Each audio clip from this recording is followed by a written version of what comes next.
Thank you, Speaker. I rise to speak on the Property and Stock Agents Amendment, Underquoting and Other Agent Conduct Bill 2026. And I want to be clear from the outset. I support the intent of this bill and I will be supporting this bill through this place.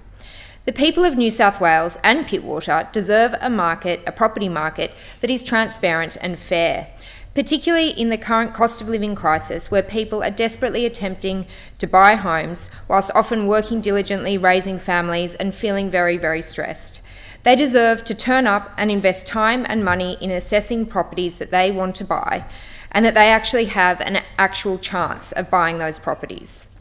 People should not be played. They should not be victims of underquoting or overquoting if they are a seller. And as a seller, I've sat across the table from an agent pitching to me figures that, with the benefit of hindsight, existed more to win my listing rather than to reflect the reality of the market. However, I note this bill deals only with the underquoting issue. Underquoting is real, it is corrosive, and it does need to be further addressed. I have been on both sides as both a buyer and a seller, and I know what it feels like to feel that you know the market better than you are being told about the market. As a buyer, as a recent buyer, I've walked into open homes, been told a price, and watched as that number bears no resemblance to what I know of the market. And many people have experienced this same thing. They often enter the market looking for a property and spend a long time learning the market as they turn up to one auction after another until they realise and make an assessment of the market and what is affordable to them. I've actually reached the point where I've walked into inspections and said directly to an agent quoting a price, look, you're either stupid and don't know the market or you're a liar. Which one is it? Because clearly the price that I've been told or others have been told is incorrect. I also know what it feels like to turn up to an auction and realise within seconds that the price is way above your limit before bidding even starts, and effectively you've become rent-a-crowd. So yes, I get it, other people get it, and people in my community understand it. I do understand why people are fed up, and I understand why this place wants to act and the government wants to act, and as the opposition has mentioned, they are supportive also of this bill. But understanding the problem is not the same as endorsing every tool used to solve it, and I do have concerns with this legislation that are genuine concerns.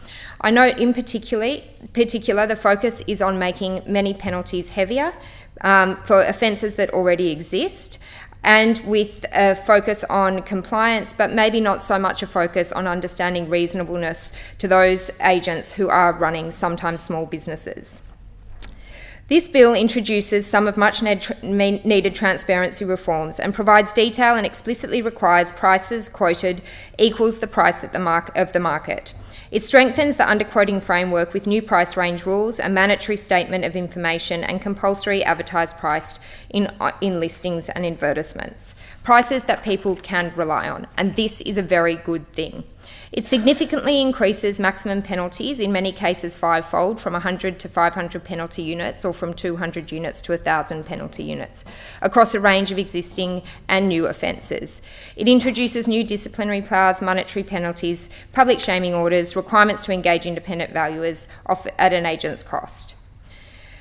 There are issues that I want to talk about in slightly more detail, and first want to reflect on the data that we have today under the current legislation. In FY 24-25, there were 448 complaints and 171 inspections, and from those, 138 total breaches were recorded and 72 penalty notices were issued. This is in a year when there were 980,000 residential properties that were settled in New South Wales. And the figures are revealing. It shows that yes, we have a compliance function that works when deployed, but the deployment isn't extensive, and that the answer proposed today does require increasing penalties in order, I suppose, in hope that will deter the practices in the first place. I have consulted in my community with real estate agents, and also my father was also a real estate agent as well. And I suppose I just wanted to add a bit to the record and recognition that sometimes real estate agents are, called dodgy or derogatory terms, but often in communities, including communities like mine, real estate is actually personal and it's local. And people have spent decades building trust, street by street, suburb by suburb, within their communities. I wanted to also reference a real estate agent in my community of Newport who we recently lost. And just to give illustration to this, at his funeral and following his funeral, he was so genuinely respected in our community that as his hearse passed through the streets of Newport, people came out from across the suburb as a guard of honour to line both sides of the street. Some of these people are small business owners, community figures, and people who have built businesses over real time.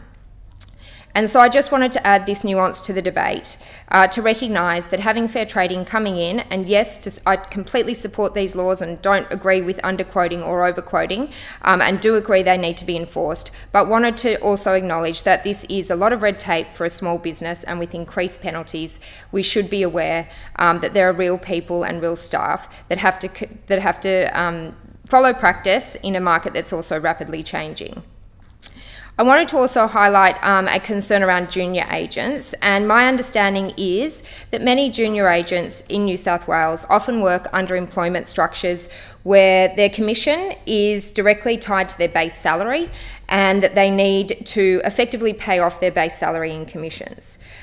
They're not the ones setting the strategy, making pricing decisions, and while they have significant compliance requirements and should not be engaging in this type of behaviour, I am concerned that there should be provision to consider whether they have this type of arrangement, an employment arrangement, before penalties are implemented as one of the considerations under section 194, don't have it here, I'll find the section and quote that, 192A. So that's one specific, and I foreshadow I may move an amendment on that later on. My position is straightforward. No financial penalty under this bill should reduce a junior agent's net annual income below their base salary. So I wanted to also finally mention another concern that I find troubling, which is that the bill places no limits on who can make a complaint to fair trading, or not necessarily who can make a complaint, but some transparency about who is making complaints. And this is the issue around vexatious complaints and anti-competitive behaviour. I have been made aware by a number of real estate agents in my area that they have found themselves to be victims of vexatious complaints, those that have originated from competitors, as a way to slow down their business and to put them under the spotlight rather than genuine concerns or genuine engagement in underquoting.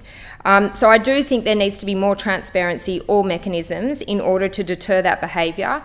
Or if fair trading has indicated, and I think the government has indicated to me, that there are checks and balances that do occur, that there is some sort of reporting on that publicly, or that if anti-competitive behaviour is found by multiple complaints made by a competitor against other competitors of them, that is referred, or any evidence that is ever referred to the ACCC or followed up by fair trading. It is a fiercely competitive industry where agents fight for listings, and I know from speaking to those in my electorate that this does occur. Madam Speaker, let me bring this to a close. I support tackling underquoting, and I, along with every resident of New South Wales, will cheer loudly that we now have more confidence in pricing on the market. Higher penalties hopefully will drive better compliance, and so I commend this bill to the House.